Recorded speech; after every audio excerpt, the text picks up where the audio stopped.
Welcome to Reflections on Identity, a podcast series exploring educators' narratives on their professional identity. Today, we're talking to Jim Crawley, who is a teacher educator and lecturer in education studies. Jim, would you like to say a little bit about your current role or what you've done recently?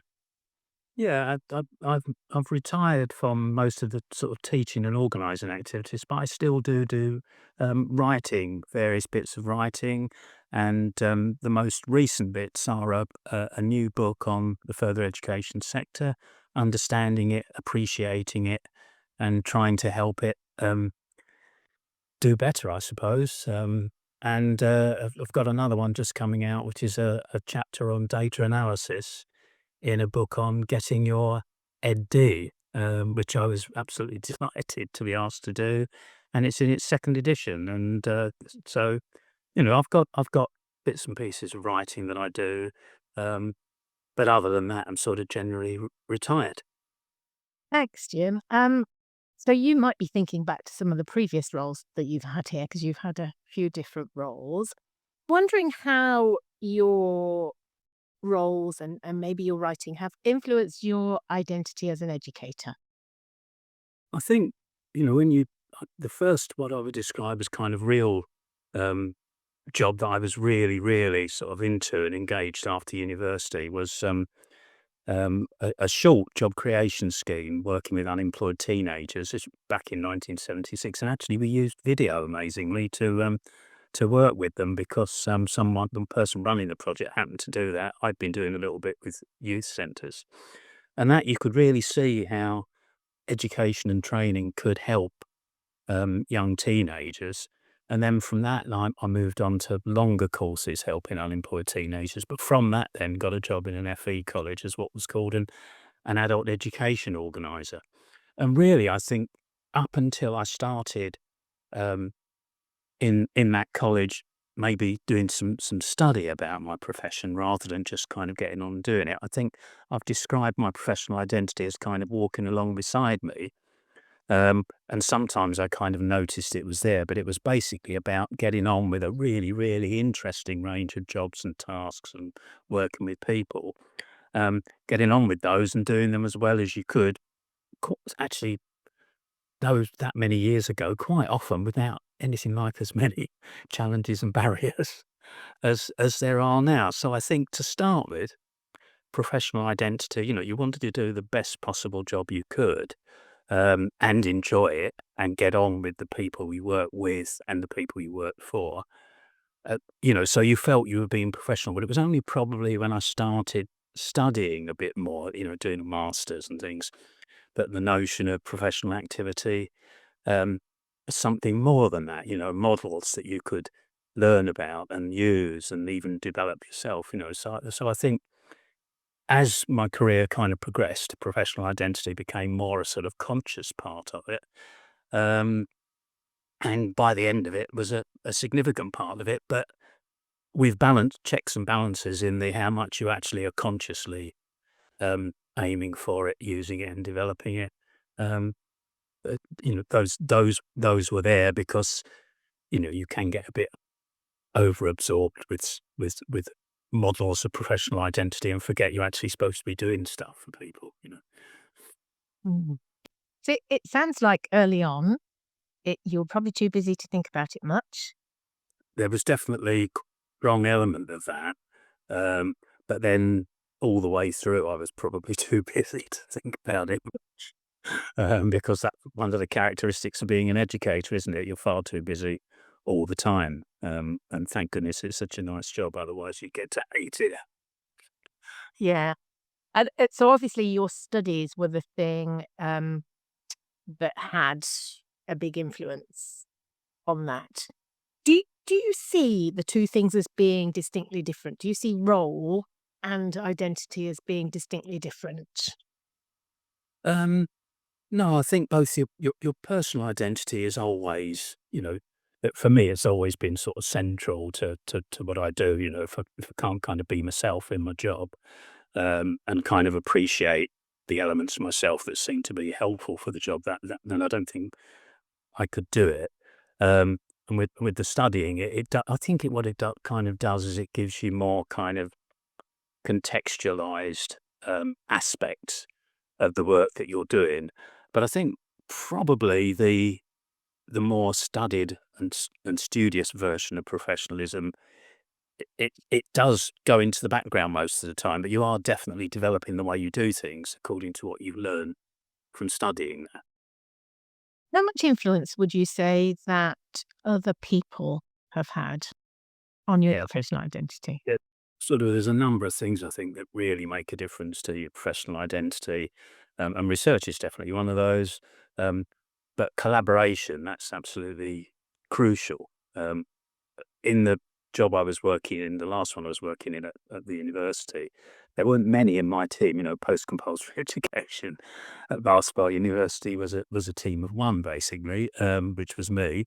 And then there were colleagues around at the colleges, of course. But I think the collaboration and being able to get involved in other collaborations and doing things like the research network, that made a huge difference.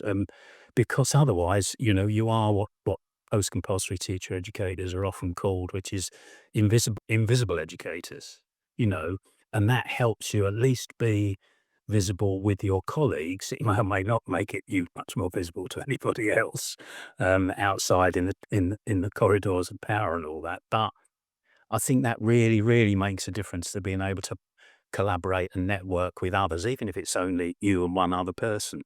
Um, that is a huge difference, and I think makes it much more enjoyable as well for you if you're collaborating with other people. Yeah, I completely understand the idea of being an invisible educator in that setting, because I think that team of one thing is probably not that unusual. So it sounds like that's a bit of a challenge. I just wondered what things cropped up during your experience that might have challenged your identity. Well, I think up until incorporation in, I think it was 1993, when I was still working at a further education college then, and for some time beyond that, it was amazing actually. Money was around for unemployment projects, women returners courses, access to HE courses, and that was all my stuff, which was brilliant. As soon as incorporation came, it started getting harder, from whether it was because, of the way the senior management decided they'd operate the place, whether it was because money became less available, whether it was because policy became more harsh. I don't know. But from then on, which is a long time ago, up until now, and probably still continuing now, the challenges were that there's all these brilliant people and all these people they're working with who benefit hugely from things like further education, but the resources to properly be able to work with it, and the friendly policies and the friendly ministers, they're just not there. So it's always really, really hard work um, to try and move forwards. But fortunately, there's loads and loads of educators who know that and they're prepared to do it. I like the idea of friendly policies. I'm not sure my experience helps me to understand it really. What are you trying to remember? Yeah, but thanks for that. Well, thank you for sharing your thoughts on that. I'm going to hand over to Neil to see if he has anything he would like to ask. I suppose the one thing that strikes me, Jim, is it seems like your career's gone in sort of three phases. You've got that early work um, with youngsters and around employment and what have you, and sort of youth education, if you like, or Mm. post kind of school education, and then you transition into adult education within FE, I guess, and then from there become a teacher educator, and then from that towards the end, perhaps you've become a lecturer on undergraduate full-time courses. So you've got this rich sort of narrative and history around your own sort of career. I mean, were you conscious in your identity changing in any way because of those changes in what you were doing? I think because there was more naturally more being an academic, and I was never someone who was doing 5-star research or anything like that, but I really enjoyed doing research, and once I got to university, I'd managed to do a bit when I was in college, but once I got to university, it was time to actually do it. And you could probably find project money to access resources and stuff. And that remained the case right up till I finished. If I was, I know it didn't for everybody, but the job at Barspar, it still did remain on it. Probably because I wasn't doing 5-star research, I could kind of do what I wanted and work with other people and write it up as we wanted to. I think you're right now that the phases were there. Can you sort of pinpoint what you think study actually did for you in terms of how you perceived yourself as a teacher or a lecturer? Did you get a sense of, was there any sort of situation, or did it affect you in any particular way, do you think, or was it much more diffuse and general than that? Probably more diffuse, but when you get to when I did the PhD, part of it was, what are the possible professional aspects of being a teacher educator, what other people thought it was, and, trying to come up with some thoughts of what I thought it was. That did kind of roll things together, not just as far as that was concerned, because a lot of the characteristics you could apply to other educators anyway.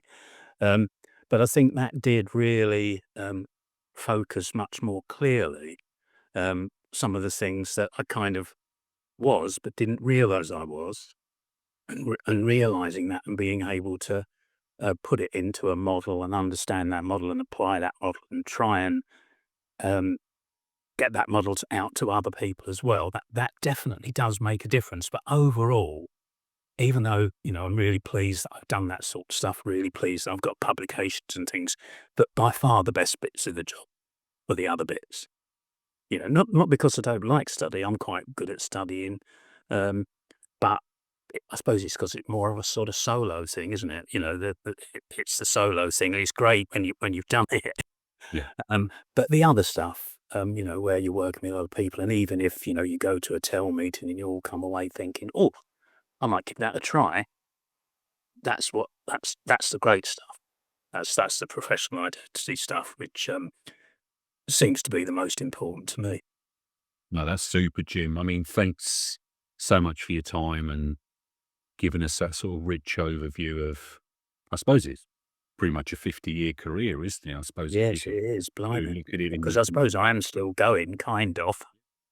And I started in 1976. yes, so literally, I mean, Blimey, that's yeah. years. So, I mean, it's lovely to be able to sort of briefly get your sort of overview based on that sort of rich career that you've had. So thank you so much, Jim. Yeah, you're most welcome. Really enjoyed it. Yeah, Thank you, Jim. thanks. You have been listening to Reflections on Identity. We hope you can join us for the next episode in our series. So click on the bell icon or follow us for notifications. We'd also love to hear from you, so please put your thoughts in the comments. Bye for now.